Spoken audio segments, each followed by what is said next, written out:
Hey, welcome to section 4 of the warm-up choreography.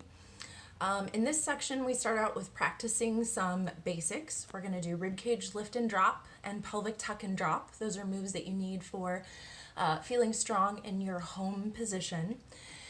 And then we're going to do some hip lifts. Say hello. There she is. Then we're going to do some hip lifts, another foundational movement of belly dance that you use in a lot of different ways. And then we're going to do a little combo that has some footwork. So taking that as the section of foundational movements and then the section of footwork, I'm going to split those up a little bit. So we just finished doing, let's see, we did shoulder stuff on the left. And then we did shoulder stuff on the right, shoulder, wrist, fingers, all that good stuff. So we're set up in kickstand with our weight on the left foot, and the right leg is the one that's out in kickstand. Left arm is up, right arm is out and relaxed low. So we're going to pull our foot in, and we're going to take both arms out to mid arms for our ribcage lift, drop, lift, drop, lift, drop, lift, drop. Then we do pelvic tuck, pelvic drop, tuck, drop, tuck, drop, tuck, drop, tuck, drop. Hip lifts comes next. So especially since you just did a core movement, pelvic drop, we're about to start hip lifts and we don't want to be still dropped. So we want to make sure that we're coming back to home posture on that and right before our hip lifts. So slowed way down, that would look like 7, no, it wouldn't. It would look like 7, 8, and lift, lift, lift, lift. So just making sure you're coming back to your neutral pelvis or your slight tuck. So we have hip lifts, right, left, right, left, right, left, right, left. We might vary the speed or the quality, sharp or soft, of those hip lifts, so that's a good time to practice some of those little details. So here we are set up after our hip lifts, however many we do, 8 probably. And now this is our footwork section. So right foot crosses in front, left foot out, right foot behind, and then do a little toe touch with your left toe and a hip bump. So that little section is, we just came from our hip lifts, cross in front, step out, cross in back, bump. So for the hip bump, you're not really putting any weight out there, but you are throwing your hip out and contracting your glute muscles. Imagine like you're trying to hit something with the side of your hip, like shut your car door. So front, out, back, bump. Now we're going to cross in front, bump, cross in front, bump. Now we repeat that little cross step that started out our traveling. This time it's left foot in front, right foot out, left foot behind, and our hip bump comes on the right. Bump.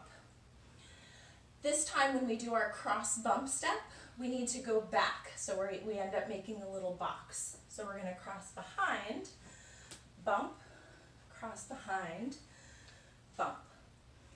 That's the end of the section, but let's repeat that box footwork several times. So we've got our cross step, front, out, back, bump, and then cross in front, bump, cross in front, bump, cross in front, out, back, bump, cross, bump, cross, bump. One more time with that little section. So we'll just come out of our hip lifts. Front, out, back, bump. Cross in front, bump, cross in front, bump. Front, out, back, bump, cross, bump, cross, So you should land back roughly where you began that little combo. So, section 4. 1, 2, 3, 4, ribcage lift drop, 6, 7, 8, pelvic tuck, pelvic drop, 3, 4, 5, 6, 7, 8, and coming into home posture, 1, 2, 3, 4, 5, 6, 7, 8, cross in front, out, cross in back, bump, cross, bump, traveling forward. Now we go side, cross in front, out, cross in back, bump, and cross, bump, cross, bump. And that is the end of section 4. If you'd like a little something to add on to section 4, I have a couple suggestions.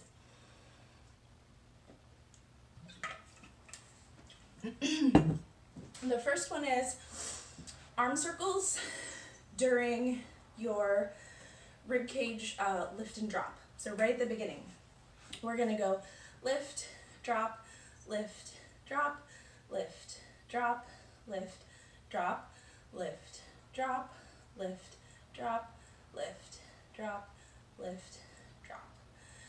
So arm circle out and up, and then in and up. During the pelvic isolations, tuck and drop, what I'd like you to try is a rib cage isolation along with it. So when you do your pelvic tuck, I want you to also do a rib cage lift.